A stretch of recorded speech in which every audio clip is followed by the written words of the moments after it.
Cricket ইতিহাসের 5টি অবিশ্বাস্য রেকর্ড যা হয়তো এখনকার আধুনিক ক্রিকেটে ভাঙা প্রায় অসম্ভব। ক্রিকেট ইতিহাসে এমন কিছু রেকর্ড রয়েছে যেগুলো ভাঙা প্রায় অসম্ভব বলে মনে করা হয়। আজ আমরা জানব এমনই 5টি অবিশ্বাস্য রেকর্ড সম্পর্কে। Number 5, Brian লারার 400 run.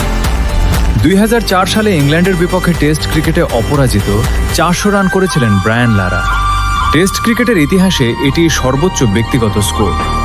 Number 4, Muttiah মুরালীধরনের 800 test wicket. শ্রীলঙ্কার কিংবদন্তি স্পিনার মুরালীধরন টেস্ট ক্রিকেটে 800 উইকেট শিকার করেছেন।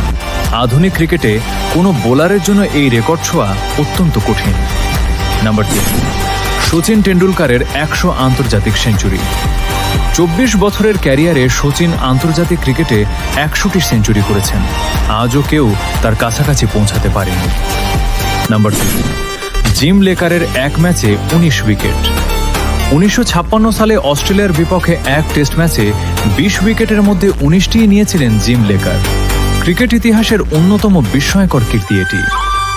আর নাম্বার 1, শোয়েব আখতারের 161.3 কিলোমিটার গতির বল। 2003 বিশ্বকাপে ইংল্যান্ডের বিপক্ষে করা এই ডেলিভারিটি আজও আন্তর্জাতিক ক্রিকেটের দ্রুততম বল হিসেবে রেকর্ড বই রয়েছে।